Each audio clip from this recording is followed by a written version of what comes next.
তো বন্ধুরা, এই যে কালকে রাত 12:30 অবধি ঘরের মধ্যে সব কিছু মালজাল ঢোকানো হয়েছে।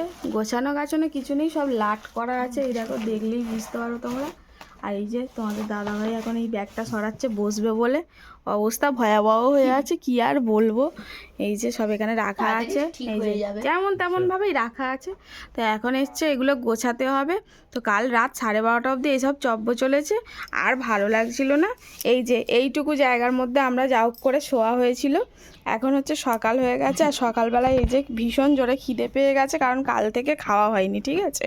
তো সকালবেলায় কি খাওয়া দাওয়া করছি সেটা এক ঝলক তোমাদেরকে দেখাই। মানে এই সময় যখন খারাপ হয় এরকমই হয়। তো এই যে আমার ননদের এখানে দোকান আছে সামনের দিকে, তো সেই ননদের দোকান থেকে এনেছে এটা পরোটা, এটা ঘুগনি মনে হচ্ছে, ঘুগনি। আর এখানে গবলুর জন্য একটা ডিম পোচ, আর এখানে এই যে পাউরুটি। এই পাউরুটিগুলো তোমার দাদাভাই নাকি কালকে কিনেছিল, ও কাজে গেছিলো, তো খাইনি, নিয়ে চলে এসছে। তো পাউরুটিরও অবস্থা খুব একটা ভালো না, শক্ত হয়ে গেছে। তো এই হচ্ছে ব্যাপার। এখন হচ্ছে সকালবেলায় এই খাওয়া দাওয়াটা একটু সেরে নেব, টিফিনটা, তারপরেই কিন্তু আমরা এবারে লেগে পড়বো মালজালগুলো ঠিকঠাক জায়গা মতন রাখার জন্য, তাই তো। আর এই যে আমার হচ্ছে এই অবস্থা, কি বলবো।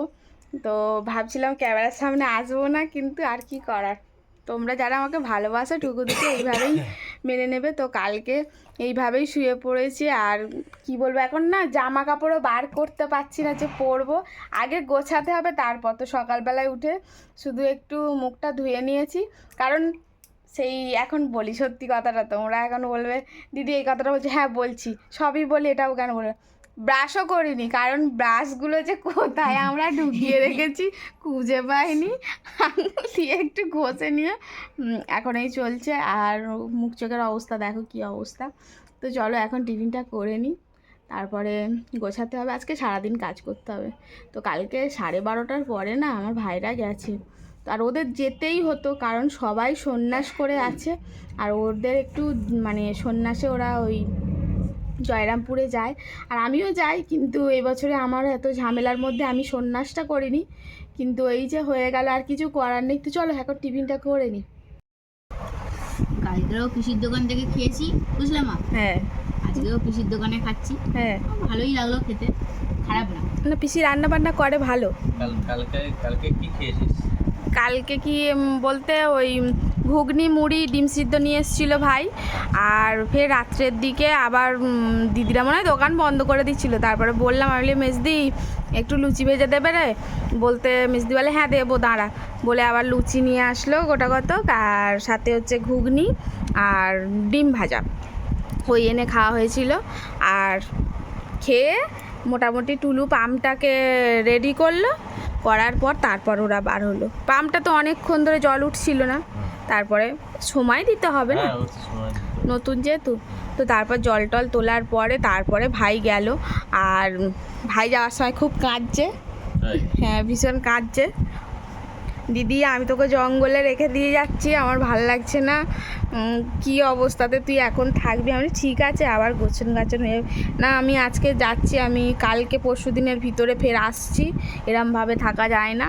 আর কাঁদছে হাউ হাউ করে, আমার দিদিটা কি অবস্থাতে ফেলে দিয়ে চলে যাচ্ছে। আমি আর কি করার বল।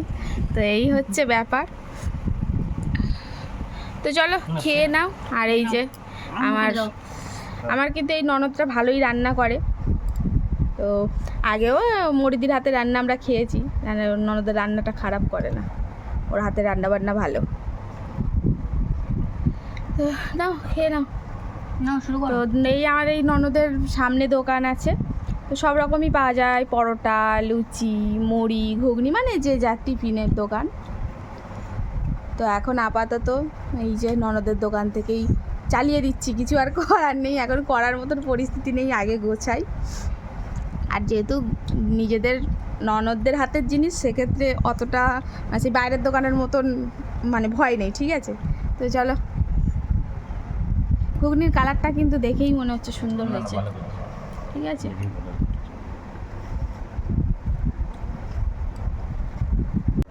তো এই যে আমি একটু খেয়ে নিই, ঠিক আছে, খিদে পাচ্ছে বন্ধুরা।